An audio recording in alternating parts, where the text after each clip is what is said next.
여러분 안녕하십니까? 손상신입니다. 아투 초대석이 마련한 부산시장 보궐선거 후보 초청 대담. 오늘은 더불어민주당 김영춘 예비후보 모셨습니다. 후보님 안녕하십니까? 예, 안녕하세요. 네, 반갑습니다. 반갑습니다. 네, 아시아투데이 저희 처음 오시죠? 네, 첫 방문입니다. 네, 우리 아시아투데이 구독자들한테 예. 첫 방문이시니까 인사 말씀을 부탁드립니다. 네. 예, 저 부산시장 보궐선거에 예비후보로 나선 민주당의 김영춘 후보입니다. 우리 아시아투데이 독자 또 시청자 여러분께 처음 인사드리는 것 같습니다. 제가 요즘 호를 가덕이라고 새로 바꾸어 지었습니다. 예. 더할 가짜의 덕덕자. 가덕도 신공항도 유치하겠다. 그 결의를 담아서 가덕 김영춘이라고 하는데 네. 부산이 동북아시아의 싱가포르로 우뚝 웅비할 수만 있다 그러면은 네. 부산만 좋은 일이 아니라 성장 잠재력이 점점 고갈되어가는 우리 대한민국으로서도 또 다른 성장 동력이 만들어지는 거니까 나라에도 크게 기여하는 일이라고 생각합니다. 그런 동북아시아 싱가포르 프로젝트의 핵심 요체가 바로 가덕 신공항이다. 그래서 우선은 뭐 제가 이 출마한 이유 자체가 가덕 신공항을 꼭 유치하고 결정하겠다.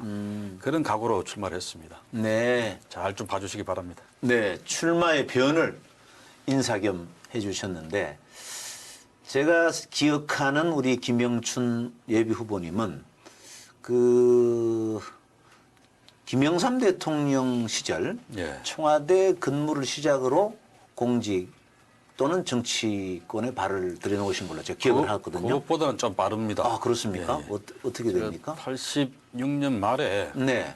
당시 민추협 공동의장이셨던 김영삼 아, 예. 의장님의 비서로 정계에 입문을 했죠. 아, 그래서 네. 87년 6월 항쟁 시기를 치르고 그 해의 대선까지 치르고 네. 다시 학교로 돌아가서 또 석사 과정을 마치고 그랬습니다. 아, 그렇군요. 네. 부산에서 정치하시는 분들은 김영삼 대통령과 전 대통령과 어떤 형태로든 인연을 맺을 수밖에 없을 것 같아요. 또 그런 분들이 지금 여야를 막론하고 다 정치를 하시는 것 같고. 예, 그렇죠. 그런 뿌리가 예, 이제 김영삼 전 대통령이 다 했다 이렇게 봐야 되겠군요.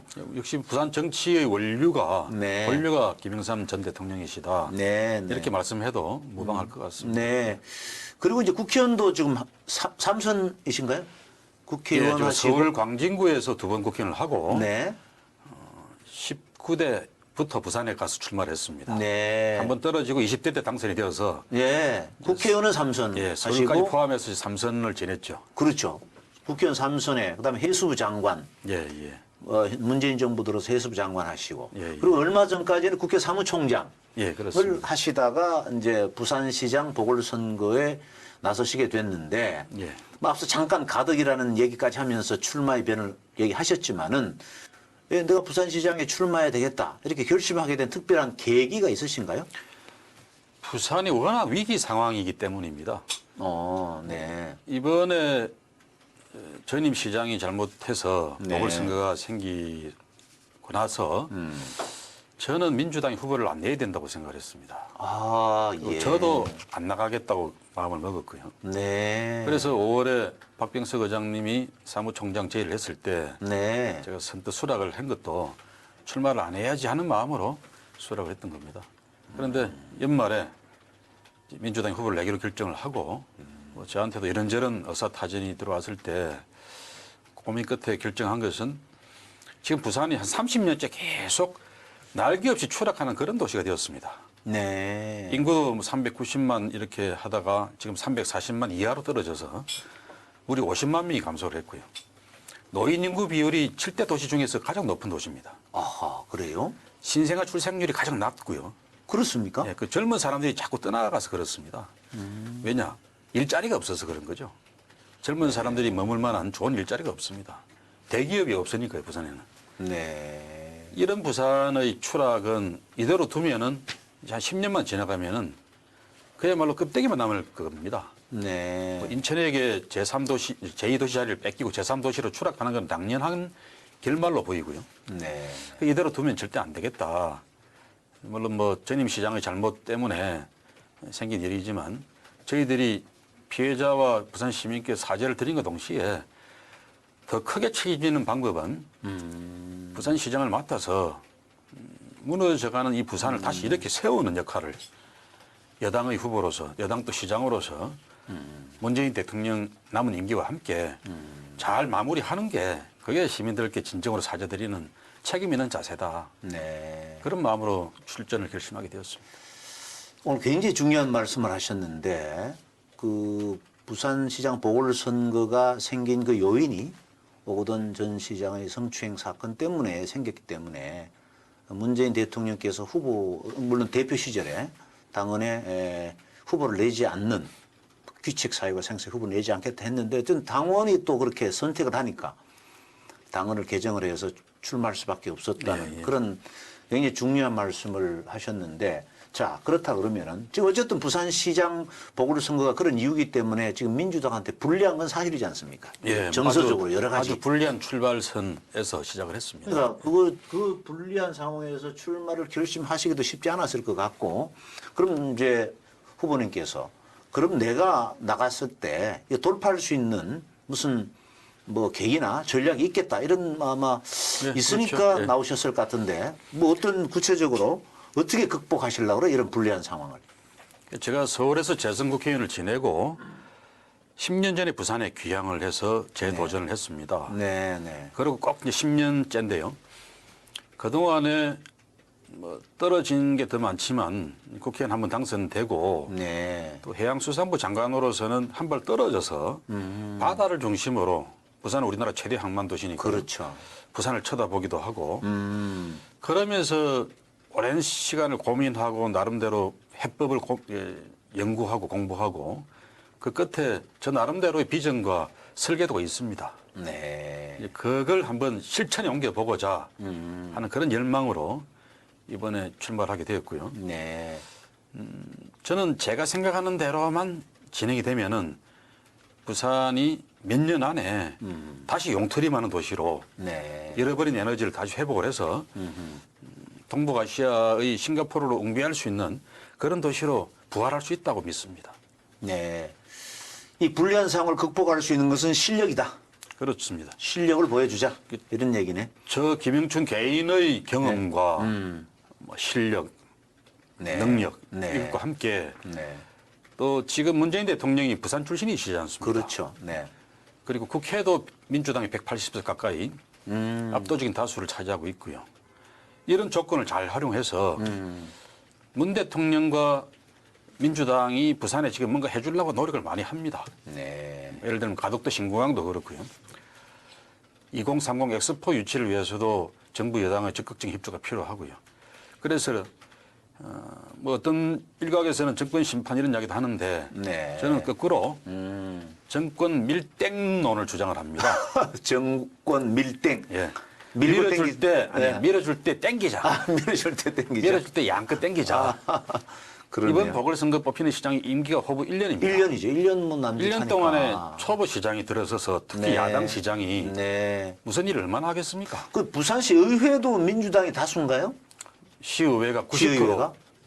지난 2018년 선거 때 네. 탄핵 후폭풍으로 아. 지금 민주당 시의회 의원들이 한 90% 차지하고 있죠. 네. 그래서 중앙정부와 국회, 부산시의회, 또 구청장의 다수 13개인가가 민주당이죠. 아, 그래요? 18개 중에요. 네. 그래서 새로 뽑히는 보궐선거의 시장이 1년 동안에 네. 이 팀들과 호흡을 맞춰서 네. 밀어줄 때 양껏 좀 땡겨서 지금 무너져가는 부산을 다시 이렇게 세우는 중대한 국가적 결정들을 네. 확보를 하고 그래서 1년을 10년처럼 쓰는 네. 그런 시장이 되어보겠다라는 게 제 욕심입니다. 네. 남은 임기 1년 동안에 갑자기 아무 준비 없이 들어온 사람이 엄청난 현안을 해결하기가 쉽지 않다 하는 그런 상황이 우리 김 후보님한테는 유리할 수도 있겠네요. 그렇습니다. 이제 그런 제가 말씀드리는 그런 중대한 일들이 제가 그냥 새로 지어내는 이야기들이 아니라 네, 네. 그동안에 쭉 진행해왔던 일들이 하필 목전에 네. 임박해 있습니다. 네. 그 가덕도 신공항 결정이 그렇고요. 네. 또 2030 엑스포 유치를 하려 그러면은 23년에 내후년이죠.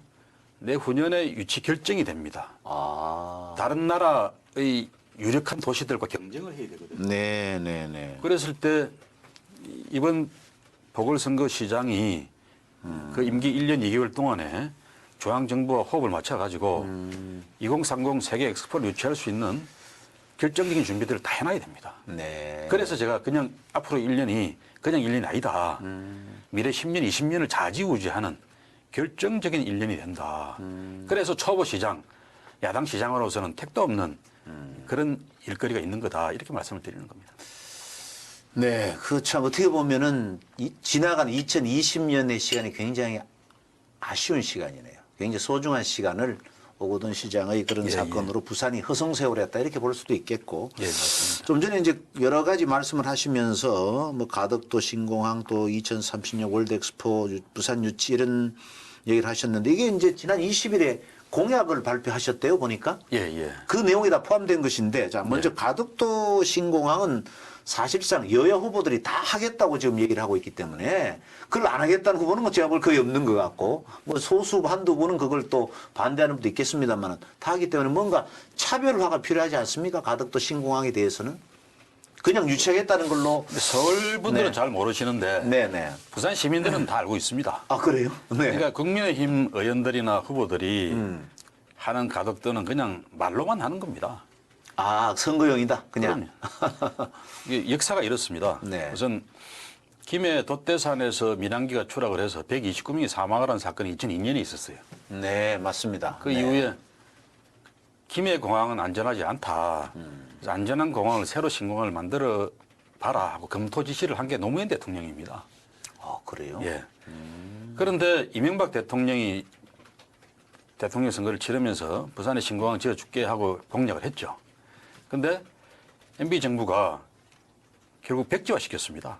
경제성이 없다 이러면서. 근데 지금 국민의힘의 가장 유력한 박형준 후보 같은 경우도 그때 정무수석이었습니다. 네. 그 부산 신공항 백지화에 공동 책임이 있는 거죠. 아하. 그러면서 지금은 또 가덕 신공항을 또 말을 하고 있어요. 이게 그래서 제가 말로만 네. 하는 거다 이렇게 얘기하는 거고요. 네. 최근에 작년 11월 달에 문재인 정부의 검증위원회가 네. 김해 신공항 안에 대해서 이제 잘못되었다라고 하자가 있었다 결정 발표를 했지 않습니까? 그 전까지는 국민의힘은 부산 국회의원들조차도 대부분 그냥 김해 공항으로 가야지 이런 의견이 다수였습니다. 네. 그걸 부산 시민들이 다 알고 계시다는 거죠. 문재인 대통령과 이 정부가 물꼬를 바꾸니까 그 물꼬라고 하는 거는 MB는 백지화 시켰고 박근혜 대통령이 들어와서는 처음에는 부산 시민이 원하는 동남권 관문공항 해주겠다고 해놓고 대구 쪽에서 밀양공항을 계속 밀어붙이니까 부산 쪽에서 반발을 하고 그 정치적 타협이 김해공항 확장 아니거든요. 네. 이걸 이제 그럴듯하게 김해 신공항이라는데 사실은 거짓말입니다. 네. 기존 활주로에다가 옆에다가 사선으로 하나 활주로 3.2km짜리 붙여서 용량을 호부 한 30% 40% 늘리는 게 그 신공항이라고 말할 수는 없는 거죠. 네. 그 결정에 대해서 문재인 정부가 다시 방향 수정을 한 겁니다. 네. 근데 그게 부산을 위해서는 마땅한 선택이거든요. 그러니까 국민의힘 국회의원들이 이제 와서는 그냥 숟가락만 두고 다시 밥상에 앉는 겁니다. 네. 이게 진정성에서 차별이 있다 이런 얘기시군요. 의지와 진정성에. 민주당은 지금까지 노무현 대통령 이후로 이제 문재인 대통령 정부 또 이 앞에 오거돈 시장 또 민주당 국회의원들 할 것 없이 모두가 네. 15년째 계속 부산 신공항 특히 가덕도 신공항을 계속 외치고 추진해왔고요. 네. 국민의힘 정부와 국회의원들은 오히려 그걸 계속 방해하거나 무산시키거나 혹은 계속 좀 흐트러뜨리거나 그런 역할을 해온 사람들입니다.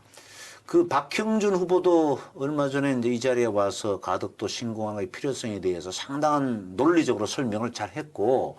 그럼 과거에 MB 정부 때 네. 경제성 없다고 백지화시킨 것부터 사죄부터 해야죠. 아, 그렇군요. 그 전에 그 몇 주 전에는 하태경 의원이 또 이 프로그램에 와서 예, 예. 또 가덕도 신공항의 필요성에 대해서 또 강한 얘기를 하고 왔어요. 예, 예. 그 이제 김영준 후보께서 보시기에는 그건 어떤 진정성이 없는 얘기다 이렇게 보시는군요. 네. 하태경 의원은 조금 다릅니다. 아, 그래요? 예. 네. 하태경 의원은 과거에 그런 국민의힘 정부들이 10년 동안 부산 신공항을 반대해왔던 그런 작업에 하이에는 별로 책임이 없어요. 아, 그렇습니다. 예, 예. 네. 그런데 제가 이제 세부적 약간의 책임은 있지만 큰 책임은 없어요. 알겠습니다. 근데 내용, 자, 그러면 진정성의 차별이 됐다고 그런 관점에서는 그렇다 치더라도 내용이 이제 좀 차별화가 좀 있어야 되는데 보니까 접근하는 방법 가지고 조금 논란이 있더라고요. 그러니까 예, 박형준 예, 예. 후보는 어반 루트인가? 어반 루프. 어반 루프. 예. 그걸 통해서 뭐 15분 내에 뭐 이렇게 동남권에서 집권할 수 있도록 하겠다 이렇게 얘기를 했고 우리 동부산에서 가덕신공항까지 가덕신공항까지 15분에 가는 네, 네. 얼반 루프라는 걸 하겠다 이런 건데요. 네, 네. 제가 좀 재미삼아 얼빵 루프다 그거는. 얼빵 루프다. 서울분들 얼빵이 잘 모르시죠 뭔지. 얼빵이라는 건 저는 알죠. 경상도. 어름한 소리다 이런 말입니다. 네, 네. 근데 그게 미래 기술이죠. 미래 기술이고 미국에서 시작해서 우리나라 연구기관들에서도 미래 신기술로 연구를 하고 있습니다. 뭐 이게 원통형으로 돼 있어가지고 열차가 쭉 가는 튜브를 튜브처럼. 설치하고 맞아, 맞아. 예. 진공 튜브입니다. 네. 근데 이제 아진공 튜브라 그러는데 네. 완전 진공에 가까운 그 진공 튜브로 그 전기차 만드는 세계적인 테슬라라는 네, 자동차 회사 테슬라. 그 회장 머스크 회장이 네, 네. 이제 적극적으로 제안을 한 거죠. 그래서 뉴욕에서 이제 LA에서 샌프란시스코까지를 뭐 시속 1,200km로 주파하는 자기 부상 열차 같은 그런 개념으로 네, 말이죠. 네, 네. 이런 개념으로 이야기한 건데 그것의 시내판, 그러니까 도심판이 어반 루프입니다. 네, 네, 네. 그건 조금 더 다른 개념으로 근데 이야기를. 그게 왜 안 된다고 지금 얘기를 하시는 거예요? 우리 김영춘 후보께서는? 미국에서도 아직까지는 네. 그게 이제 실험 단계입니다. 아, 그거. 실험 튜브 정도를 만들어서 실험하고 있는 단계고요. 안전성이라든지 네. 경제성이 아직 검증이 안 돼 있는 상황입니다. 그럼 김영춘 후보께서 내는 대안은 무엇입니까? 그런 그러니까 이제 우선 접근론에 마무리하면 대해서. 네네. 박 후보가 말하는 그 어반 루프를 박 후보는 2030년까지 부산에다가 네. 해운대에서 신공항까지 50km 놓겠다 이런 거거든요. 아, 그게 이제 제가 볼 때는 현실적으로 좀 한참 더 뒤에 이야기면 몰라도 지금 당장 그 미국에서도 안전성과 경제성 검증이 안 돼 있어서 미국에서도 2030년까지 될까 말까 전문가들은 잘 안 될 거라고 봅니다. 네. 그걸 부산에 2030년까지 이건 좀 황당하다 그런 이야기고요. 네. 또 그리고 아무리 뭐 터널이 폭을 좁혀서 건설해서 우리 지하철보다는 훨씬 돈이 적게 든다고 이야기는 하는데 그래도 돈이 많이 들어갑니다. 아, 그 비용. 50km를 지하로 놓자 그러면은 아마 몇 조 원 들 겁니다. 그런데 부산에는 지금 이미 국토교통부가 만든 철도가 있어요. 네. 그게 이제 과거에 동해 남부선 철도가 개량이 돼 가지고 지금 울산에서 부산의 한복판인 부전역까지는 네. 한 200km 이상 그렇게 다닐 수 있는 그런 철도를 부설을 해놨습니다. 네. 그리고 부전에서 그러니까 부산 한복판에서 도심에서 마산까지 창원 마산까지도 그쪽 국토부 개념으로의 중고속철도 해당되는 그런 철도를 부설하고 있습니다 지금. 네. 그래서 거기서 공항 신공항까지 우리가 예정하는 가덕 신공항까지 한 6km 정도만 철도를 새로 놓으면 되고 네. 나머지는 조금 개량 작업만 하면 됩니다. 아. 그러면은 해운대에서 신공항까지 한 4개역 정도에 정차한다고 치고요.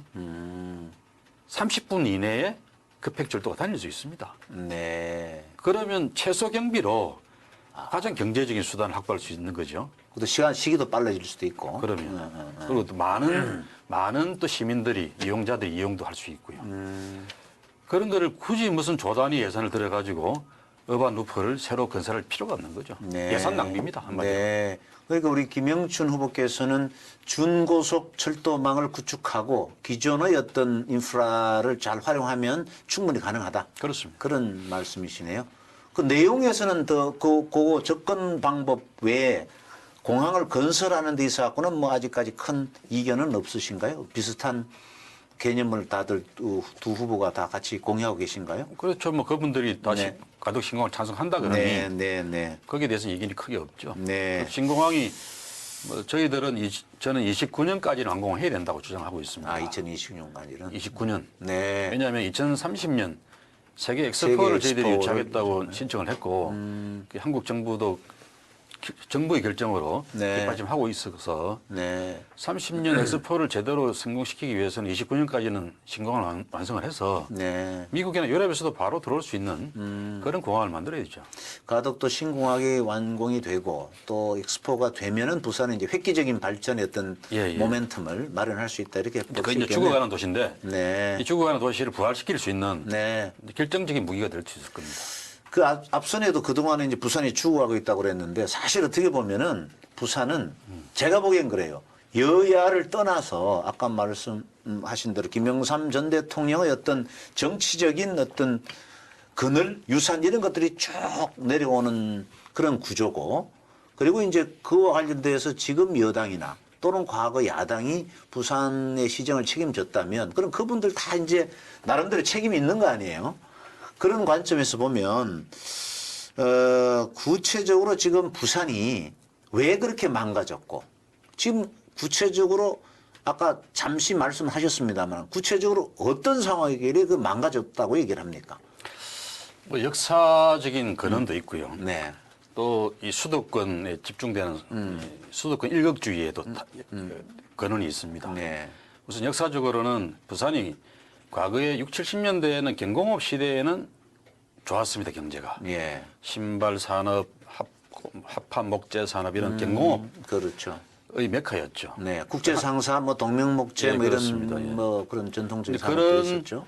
그런 경공업 시대에는 부산이 우리나라 수출의 한 30% 가까이를 차지하던 시절도 있었습니다. 네, 네. 70년대 말 이럴 때.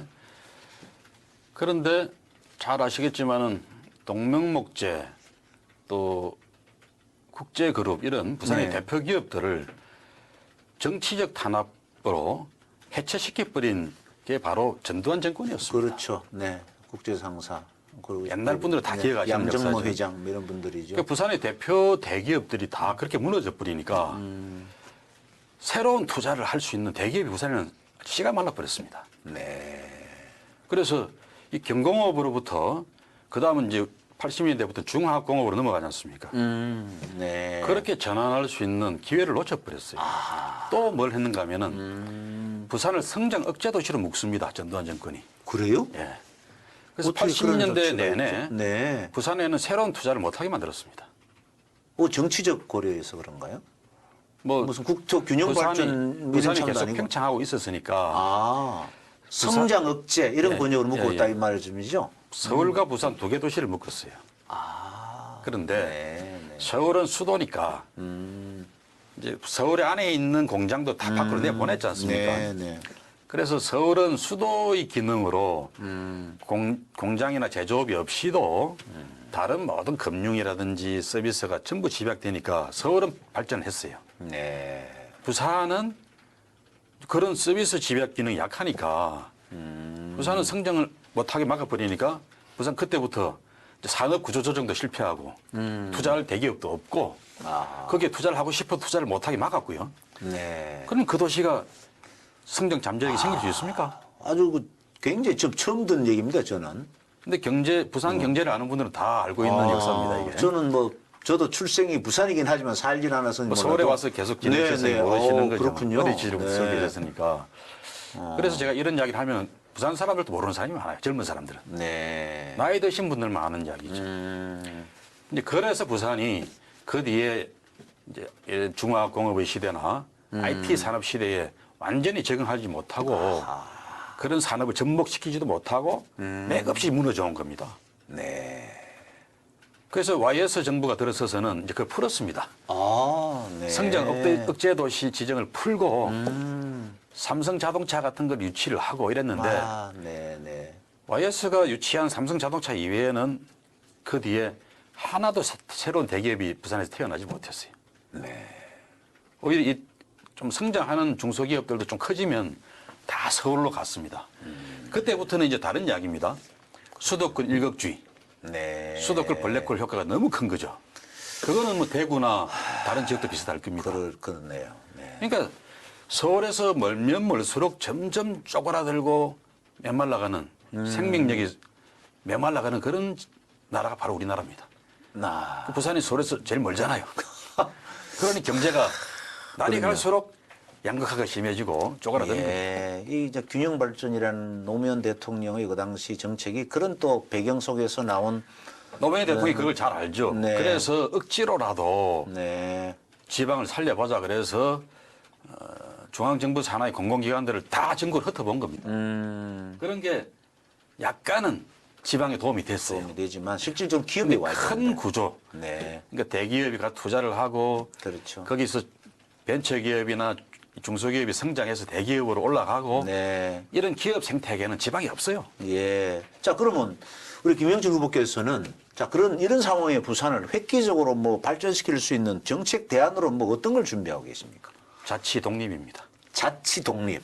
아, 제가 부산을 동북아시아 싱가포르를 만들겠다 네, 이런 이제 꿈을 발표를 했는데요. 네. 그러니까 뭐 다른 후보도 그런 이야기 하는 사람이 있다 그러는데 그 후보들은 그런 구체적인 방법론, 액션 플랜이 없어요. 아, 그냥 뭐 투자만 유치하면 된다는데 지금까지도 부산에 투자를 안 했던 국내 외 해외 기업들까지 포함해서 그런 대기업들이 왜 또 부산에 계속 투자를 하겠습니까? 네. 그냥 구두선이죠. 그냥 하기 좋은 소리를 하는 거죠. 네. 결국은 부산이 자치 독립을 해야 됩니다. 자치 독립. 그거는 이제 제가 그냥 독립 그런 너무 과격한 이야기 들려서 네, 네. 부산을 자치 독립. 해양특별자치시로 만들어야 됩니다. 아, 부산은 우리나라 최대의 항만이고 세계 6위, 7위의 컨테이너 항이거든요. 네, 동북아시아에서도 손꼽는 항만입니다. 네. 이런 항만 조건에다가 이제 가덕도 신공항을 만들어서 화물기까지 24시간 이착륙하는 네. 그런 CN에어 이 투포트 그리고 철도까지도 예. 부산 신항에서 출발하는 철도가 지금도 이제 서울로 계속 올라올 수 있습니다. 화물을 싣고. 그런 3포트, 트라이포트 시스템이 되면은 부산은 동북아시아의 물류 중심지가 됩니다. 네. 싱가포르가 왜 저렇게 발전했습니까? 첫 번째 조건은 그렇죠. 항만과 공항. 싱가포르 항과 창의 공항이라고 하는 세계적인 이 물류 인프라를 가지고 저렇게 발전한 겁니다. 네. 지정학적으로 아주 요충지구고 동북아시아에는 그렇게 싱가포르만큼의 요충지는 부산입니다. 네. 세계 지도를 거꾸로 딱 그려놓고 보면은 그게 보입니다. 그렇죠. 보면 부산이 태평양으로 나가는 진출에 그렇습니다. 가장 첨단 기지처럼 되어 있죠. 그리고 부산에 싱가포르처럼 경제적 활동의 자유를 보장해주는 그게 바로 제가 말하는 자치권인데요. 네. 해양 자치권이라도 보장을 해주고 싱가포르이 정치적으로는 자유가 별로 없지만 경제적 자유도가 아주 높아서 저렇게 발전하는 거 아닙니까? 그렇죠. 부산에도 그런 경제 활동의 자유 자치권을 더 많이 보장해주면 부산은 동북아의 싱가포르로 웅배할 수 있습니다. 네. 근데 이제 혼자서 약하니까 제가 거기다가 덧붙여서 설계한 게 부울경 메가시티입니다. 아. 제가 재작년에 네. 해수부 장관 마치자마자 이런 구상을 가지고 김경수 도지사를 찾아갔어요. 네. 그래서 우리가 부울경 경제 공동체를 만들자. 부산도 여덟에 가면 쪼그라들고 경남도 마찬가지로 네. 말라간다. 예. 울산도 비슷하고요. 묶으면은 부울경이 800만이다. 네. 그러면 홍콩보다도 인구가 많고 싱가포르보다 더 큽니다. 이 정도의 인구 규모와 경제 규모 그리고 동북아시아 요충지라는 지정학적인 입지를 활용하면은 우리가 충분히 동북아시아의 싱가포르가 될 수 있다. 네. 부울경을 묶어서 그거 한번 해보자. 네. 근데 부산이 왜 주도를 하면 안 되는가? 제가 왜 김재사고 제안하라 그랬냐면은 부산이 그게 중심이기 때문에 네. 부산이 주도를 하면 경남이나 울산에서는 좀 피해의식이 있습니다. 말아먹히는 거 아니냐. 이런 생각하고. 경남도가 그럼 주도를 하고 예, 예. 부산과 울산이 호응을 하자. 하고 이렇게. 그렇게 제안했던 거죠. 네. 그래서 그래서 그 유효하죠. 그거는 지금. 그 이미 이제 실행이 되고 있습니다. 아, 그렇습니까? 네. 그래서 경남지사가 먼저 제안을 하고 네. 부산시장, 울산시장이 호응을 해서 네. 부울경 메가시티 사업은 세계도의 합의로 네. 이미 부울경 광역특별연합을 만들자라는 합의까지 봤고요. 예. 그게 핵심은 사무국을 두는 겁니다. 네. 사무국. 네. 3개 도시도를 공동 사무국을 둬서 아. 그게 제가 이제 제안했을 때 구상은 유럽 경제 공동체 구상이었습니다. 아, EU처럼. 예, 지금 EU가 되기 전에 이 시가 EC가 이 그렇죠. 시가 계속 경제 공동체로서 사무국을 두고 네. 1년에 한 2번씩 정기적으로 정상회의를 개최하고 그보다 더 자주 분야별 장관급 회의를 계속 개최를 했거든요. 그러면서 공동의 국가적 이익을 기획하고 집행하고 평가하고 네. 이걸 계속 몇십 년 했습니다. 아주 흥미로운 얘기입니다. 그 부분은. 그 부산, 울산, 경남에 뭉쳐서 그걸 하자. 그러면 싱가포르를 만들 수 있다. 이 제안을 했던 거고요. 네. 여기 더 나아가서 제가 이번 선거 때 공약으로 내세운 부산 해양특별자치시를 만들어서 해양자치권을 중심으로 해서 항만 운영이나 또 해양관광이라든지 이런 데에서 중앙정부의 규제를 좀 덜 받고 부산 스스로 자기 운명을 설계하게 만들어주면은 분명히 부산은 동북아의 싱가포르 됩니다. 아, 그건 부산만 좋은 일이 말씀이에요. 아니라 네. 성장 잠재력이 점점 고갈돼 가는 대한민국으로서도 엄청나게 좋은 일이 됩니다. 그렇죠. 네. 지금 서울 일극주의로 모든 걸 다 서울이 다 해결하고 뚜껑을 떨어뜨려줘서 발전하자 그러는 건데 한계가 있습니다. 네. 그래서 수도권도 더 이상 못 견딜 겁니다. 그렇죠. 네. 수도권에 너무 또 많은 인구가 너무 집중이 집중이 돼 돼 있어. 있고요. 그거와 관련된 문제점들이 한두 가지 아니죠. 부동산 폭등도 그거와 관련된 문제죠, 문제죠. 결국은. 뭐, 네. 수요가 계속 너무 많으니까. 지금 이제 홍콩이 정치적으로 굉장히 불안정해지면서 이제 금융 자본들이 홍콩을 막 떠나려고 그러잖아요. 그러면서 이제 도쿄냐, 뭐, 대한민국이냐, 또는 서울이냐, 또 싱가포르냐, 이렇게, 생각을 할 때 도쿄는 상당 부분 좀 앞으로 좀 활력이 떨어지는 도시라고 하고, 그래서 싱가포르로 많이 간다는 거예요. 근데 우리나라가 왜 우리나라에 못 오느냐? 우리나라의 그 어떤 규제, 그렇습니다. 이런 게 지금 많아서 못 온다는 거예요. 그래서 이제 자치시가 되면 그런 게 가능하다 이걸 말씀이신가요? 그렇습니다. 지금 네. 부산이 블록체인 규제 자유 특구도 돼 있거든요. 네. 이런 조건, 그다음에 여기 해양 자치권까지 같이 딱 만들어져서 시너지 효과가 생기면은 부산은 동북아시아의 싱가포르가 됩니다. 이제 홍콩을 대체하는 기능이 그런 글로벌 기업들도 중국에는 가기 싫어하거든요. 네.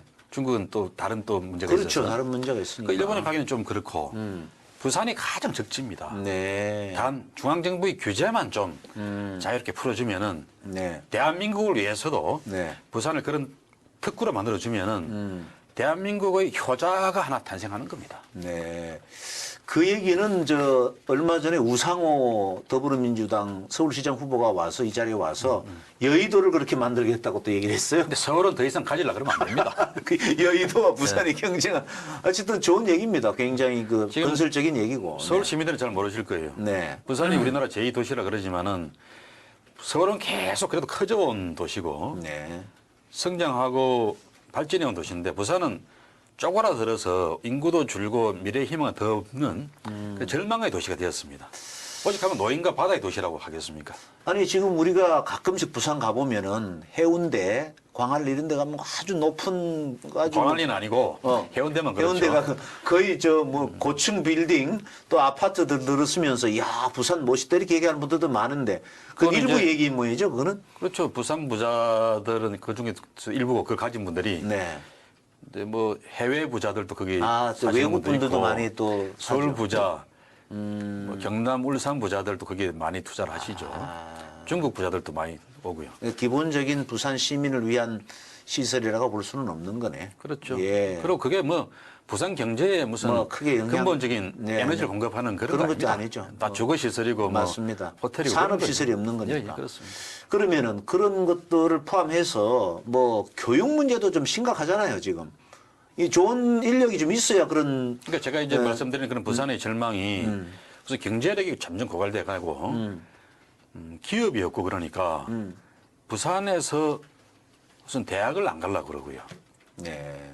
그래서 지금 옛날에는 제가 대학을 갈 때만 하더라도 이른바 스카이 갈 사람들도 네. 또 집안 형편이 좀 어렵거나 집에서 부모를 모셔야 될 사람은 부산대학을 갔습니다. 그렇죠. 근데 예. 지금은 안 그런 세상이잖아요. 맞습니다. 그러니까 지금 부산대학에 갈 실력이면은 다 서울에 있는 대학을 갑니다, 그냥. 그래서 인서울보다 더 못하다, 부산대학이. 네. 이런 지금 실정이라서 그러면 이제 지역에서 일할 사람이 없는 거죠. 네. 또 부산에서 지역 대학을 졸업한 사람들도 그 사람들이 원하는 직장이 부산에 없으니까 그 사람들도 수도권으로 아니면 경남이나 울산으로 나가버립니다. 이래서 부산은 점점 더 돈도 사람도 다 빠져나가는 그런 쭉쟁이 도시가 되는 겁니다. 그런 일을 하시려고 그러면 1년짜리 시장 가지고 하시기는 어려울 것 같은데요. 네? 또 그래서 가덕 내년에 또 신공항- 있죠. 내년에 또 예. 선거를 또 해야 되죠. 이번에 당선이 되시더라도. 그렇습니다. 네. 1년짜리고 그다음에 본선거를 또 본선거를 4년짜리 또 해야 되는 거죠. 건데. 네.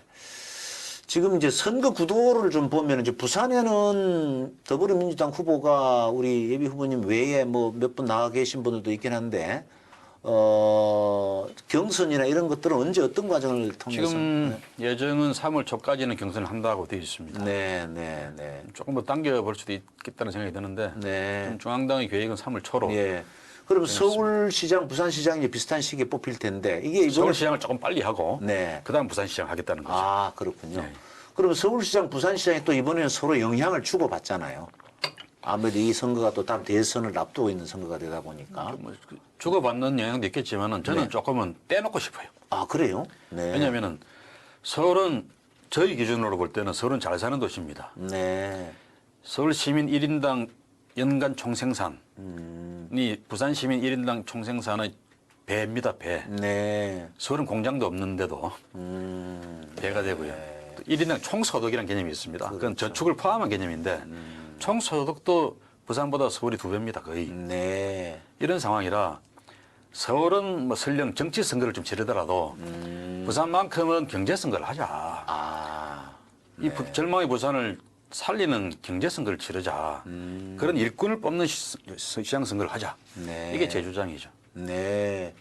서로 영향을 주고받지만 어쨌든 서울과 부산에 조금 이게 서울은 어떻게 형편이 보면 다르니까. 또 예, 좀 정권 심판 뭐 또 이런 얘기 나오고 또 부동산 문제가 서울은 또 핫 이슈예요. 예. 그 부동산 정권 심판론이 또 나옵니다. 근데 부산은 부동산 문제는 일부 있죠. 특정 지역의 얘기입니까? 아니면 전체? 아니, 뭐 평균적으로도 최근에 와서 네. 한 20% 30% 올랐습니다. 평균적으로도. 네. 그런데 길게 보면 10년 정도를 보면요. 제가 2011년에 부산에 귀향을 했는데 네. 그때에 비해서 10년 동안에 총 오른 게 한 30%좀 되는 것 같아요. 평균. 예. 그러니 서울은 그거보다 훨씬 많이 올랐거든요. 네. 그러니까 자산 가치로 보면은 서울과 부산의 격차는 최근 한 2, 3년 동안에 더 많이 벌어진 겁니다. 네. 근데 부산에 집 가진 사람들은 그런 게 더 불만이고 그러죠. 상대적으로 이제 네. 박탈감을 느끼죠. 그래도 평균 30% 올랐다고 보고 뭐 해운대 같은 지역은 더 많이 올랐죠. 네. 그러니까 집 못 가진 시민들은 또 박탈감 때문에 네. 또 분노를 하고 그래서 부산도 부동산 문제는 아주 심각한 문제입니다. 그러면 부산, 서울은 이제 후보들이 나오면 다 지금 이제 재건축, 뭐 활성화 이런 얘기를 하는데 부산은 좀 다른 차원에서 도심 전체를 놓고 고민을 좀 해봐야 되는 겁니까? 아니면 뭐 일부 지역의 어떤 재개발을 통해서 그런 게 활성화가 되는? 부산은 또 지역이 좀 길쭉하게 돼 있죠. 예, 길고요. 주거 환경이 좀 열악한 것 같아요. 이제 부산이 서부산이 상대적으로 좀 저발전된 지역입니다. 네, 근데 이제 그 개발 가능성은 더 훨씬 큰 지역이죠. 네, 네, 네. 서부산권이 지금 부산 강서구인데 김해공항이 있는 지역이고 경남과의 접경 지역입니다. 네. 그래서 개발 여지가 많은 지역이라 거기에 지금도 에코데탈 시티, 명지 신도시 이런 이제 신도시가 계속 들어서고 있습니다. 아, 예. 그런 면에서 부산에서는 앞으로 민간 주택 공급은 큰 문제는 없을 것 같아요. 아, 그래요? 그리고 이제 시내의 재개발 사업도 활발한 편이고요. 단지 좀 모자라는 게 저는 공공임대주택, 특히 청년들이나 신혼부부들 저소득층을 위한 또 주거 이런 안정 분들이 문제. 좀 안심하고 살 수 있는 그런 질 좋은 임대주택의 공급은 좀 많이 늘려야 된다. 그게 이제 정부나 시나 자치단체 해야 될 그렇습니다. 역할이다 예, 예. 보신다 이거죠. 예, 예. 다른 것은 민간에 맡겨두고. 예. 네, 네. 그 뭐, 그래서 뭐 시내 재개발이나 이런 것도 조금은 더 숨통을 터줘야 되겠죠. 네, 너무 난개발이 안 되도록 예, 뭐 조망권을 막는다든지 네. 바다를 가로막는다든지 이런 네. 난개발이 많았거든요, 과거에. 예, 예, 근데 그런 난개발은 못하게 막지만 네. 그러나 균형 있는 그런 개발이 가능하도록 좀 더 숨통을 트여줘야 된다. 그 부산의 대표적인 산업을 그럼 뭘로 지금 생각을 하고 계십니까? 그 동안에는 항만 뭐 이런 거 있잖아요. 지금도 부산의 뭐. 최대 산업은 해양수산산업입니다. 네, 네. 그러니까 이제 미래 성장으로 보면은 네. 한계가 있죠. 예. 그래서 신성장 산업, 특히 4차 산업혁명 시대에 네. 부응하는 예. 그런 기업을 유치하고 또 네. 우리 부산의 기업도 그런 방향으로 발전시키고 네. 그렇게 해야 되는데 지금의 이 지방도시 부산의 조건으로는 그게 어렵다.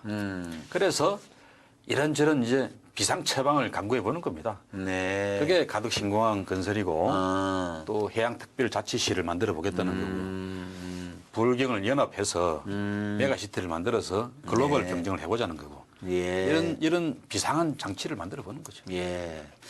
우리 김영준 후보께서 그리는 부산의 미래상 이렇게 눈앞에서 그려집니다. 예.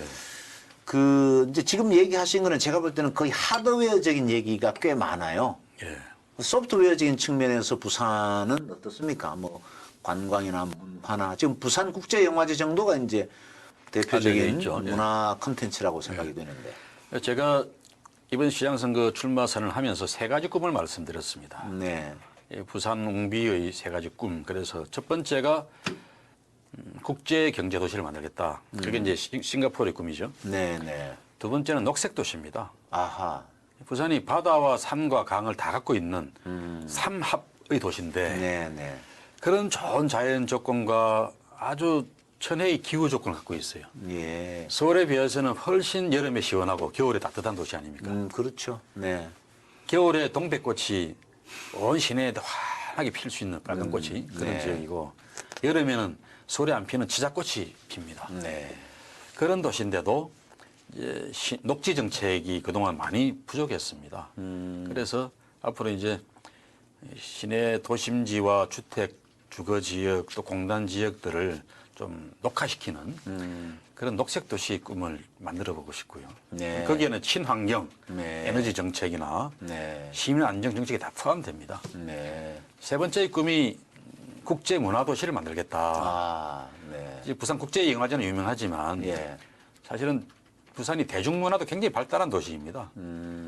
서울에서 활동하는 그런 아이돌 스타들 중에 상당수가 부산 출신들입니다. 예. 그만큼 부산 시민들이 끼가 많은 끼가 사람들이고 많고 개방성. 예, 개방적이고 그렇죠. 네. 그런 장점을 살려서 대중문화 발전 그리고 음악 미술, 문학 같은 그런 전통적인 문화 활동들도 더 지금보다는 활성화시켜서 부산을 세계 모든 사람들이 와서 아 참 이 도시는 매력적인 도시네 하고 느끼고 살고 싶어하는 도시를 만드는 네. 그런 게 김영춘의 꿈이고요. 네. 저는 샌프란시스코나 실리콘밸리가 그냥 저절로 됐다고 생각 안 합니다. 네. 거기에도 좋은 자연 조건, 기후 조건, 그리고 문화 도시죠. 사람들이 굉장히 친절하고 따뜻합니다. 개방적이고 네. 포용적이고요. 그런 조건이기 때문에 거기에 천재들이 와서 대학도 좋은 대학이 있지만 네. 거기서 경제 활동을 하려고 그러고 창업을 그렇죠. 하려고 그러고 그렇죠. 네. 그래서 그게 또 클러스터 효과가 생겨서 계속 더 발전을 하고 이렇게 된 거란 말이죠. 그런 좋은 인재가 오려고 그러면요. 그 인프라에 교육이라고 하는 인프라가 깔려 있어야 돼요. 좋은 인재를 교육할 수 있는 그렇습니다. 그런 게 좀 돼 있어야 글로벌 다국적 기업에 있는 분들이 자녀를 데리고 와서 근무할 수 있는 환경을 그래서 제가 만들 수가 말씀드린 있죠. 부산 해양특별자치시 안에 교육 자치권도 좀 포함시키려고 합니다. 네. 지금 우리나라처럼 교육부가 모든 걸 다 자주우지 이제 규제를 하는 그런 시스템 하에서는 네. 지방의 대학 키워낼 수 없습니다. 네. 그냥 뭐 국립대든 사립대든 지금 점점 더 죽어가는 게 되잖아요. 네. 지금 부산의 대학들이 늘 하는 말이 벚꽃 피는 순서대로 지방 대학은 다 죽어갈 거다. 그것은 심각한 문제입니다, 지금. 그러니까 그거는. 서울에서 거리가 멀면 멀수록 네. 지방 대학은 점점 빨리 죽을 거다는 거죠. 그런 걸 살리려 그러면은 예. 교육 자치권도 줘야 됩니다. 네, 그건 비단 부산만의 문제는 아닌 것 같고 그렇죠. 전국적으로 지금 지방의 어떤 위기를 예. 진단할 때 교육 문제를 얘기를 하죠. 그동안에 여러 가지 말씀을 좀 하셨는데 좀 빠지신 얘기, 이거는 꼭 얘기를 하셔야 되겠다는 얘기가 있습니까? 부산 발전, 미래, 비전 이거 관련해서? 그동안 제가 너무 일변을 토해서 제가 무슨 이야기를 했고 안 했고 헷갈리는데. 아니, 뭐 중요한 얘기는 거의 다 하신 것 같은데 예. 제가 혹시라도 또 질문 안 드린 게 있을까 해서 말씀을 지금 이제 정리하는 1년짜리 차원에서 시장이다. 네. 이런 말씀을 저도 하고 우리 사장님도 하셨는데 네, 네. 초보 시장이 들어와서 네. 그 1년짜리를 연습하듯이 해갖고서는 네. 중대한 결정을 해야 될 1년을 네. 그냥 날려버릴 가능성이 크다. 공중으로 보면 네. 네. 날려버릴 거다. 더욱이 야당 시장이 되어서는 문재인 정부 또 민주당 다수 국회 이런 조건을 활용하지 못하고 힘 있는 그런 결정을 내리기 힘들 거다. 네. 그런 점에서 저 김영춘은 경제 활동을 정책화해보고 그걸 어려움을 돌파해본 그런 경험도 있습니다. 해수부 장관 시절에 한진해운이 파산되어서 우리나라 해운 산업이 1년에 10조 원씩 감소했던 네. 그런 절박한 상황에 제가 해수부 장관을 맡았는데 제가 8조 원짜리 해운 재건 5개년 계획을 세웠어요. 예. 세워서 현대상선에 세계 최대 최고의 컨테이너선을 발주를 시키고 또 포함해서 중소형 성사더라도 200척의 배를 포함 발주시키는 그런 계획을 세웠는데 다 반대했습니다. 네. 기재부를 포함해서 정부 안에서도 반대가 많았고요. 네. 해운업계에도 그거 잘 될까? 어떤 사람은 저보고 미친 사람이라고 그러기도 하고 그 배를 어떻게 다 채울 거냐 이거지. 네. 산업원회 같은 데서도 밑빠진적에 물 붓깁니다, 장관님. 네. 반대도 했고요. 그런데 지금 어떻습니까? 지금 작년부터 이제 그 배들이 나와서 유럽으로 세계로 뛰고 있습니다. 만선 운행하고 있어요. 네. 배가 없어서 우리나라 수출품이 제때 수출을 좀 못하고 있는 상황입니다. 수출 운임이 막 2배씩 뛰고 막 그래요. 예. 그러면서 현대상선은 이름이 바뀌었습니다만은 현대상선은 매년 한 5천억씩 한 10년 가까이 적자를 보던 회사입니다. 작년에 제가 발주시켰던 그런 배들이 운행을 하기 시작하면서 작년에만 지금 추정 영업이익이 한 8천억 이상입니다. 오. 네. 저는 다 안 될 거라고 이야기했던 그런 우리나라 국적해운선사 대표 기업도 살려보기도 하고 그 산업을 살려본 네. 그런 경험을 가진 유일한 부산시장 후보입니다. 네. 위기의 부산을 저 김영춘이 꼭 살려낼 수 있다. 이렇게 힘주어 좀 말씀드리고 싶고요. 저한테 기회를 주시면 좋겠습니다. 자, 이제 마무리 말씀 겸 뭐 각오를 말씀하셨는데 이제 마지막으로 여기 카메라를 보시고 예. 우리 국민들, 부산 시민들에게 하시고 싶은 말씀이 있으면 마지막으로 정리하는 걸로 이 프로그램 마치도록 하겠습니다. 네.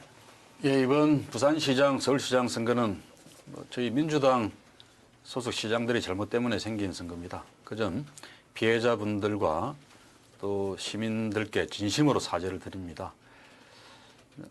그런 한편에서는 저희들이 집권 여당으로서 진정 책임을 지는 일은 수도 서울과 또 제2도시 부산을 지금보다 더 발전된 도시로 만드는데 저희들의 책임 있는 역할을 다 하는 거라고 생각합니다. 또 야당 후보들과 대안을 내놓고 치열하게 경쟁을 하는 그 과정이 부산 시민, 서울 시민들께도 도움이 되는 일이라고 생각을 합니다. 그런 측면에서 저희들 좀 용서해 주시고 저희들이 시민들께 드리는 그 말씀을 귀담아 들어주시면서 이제 엄혹하게 저희들이 제일 잘할 수 있는 사람들인지 과연 현실 가능한 공약과 정책을 내놓고 있는 사람들인지를 평가하고 지지 여부를 결정해 주시면 정말 고맙겠습니다. 더 열심히 해서 우리 부산 살리는 그런 시장이 되겠습니다. 우리 시민 여러분 또 대한민국 국민 여러분 코로나19 때문에 너무 힘든 시기 보내고 계신데 조금만 더 함께 참고 견뎌내면은 또 좋은 세상이 올 거라고 믿습니다. 힘내십시오. 고맙습니다. 네, 수고하셨습니다. 이 부산에서 오늘 인터뷰를 위해서 서울 이 아시아투데이 스튜디오까지 나오셔서 대단히 감사합니다. 예, 제가 감사합니다. 건강하시고 건승을 빌겠습니다. 네. 고맙습니다. 네, 여러분 오늘 이 시간 아투 초대석이 마련한 부산시장 후보 초청 대담 오늘은 더불어민주당 김영춘 예비후보 만나봤습니다. 감사합니다.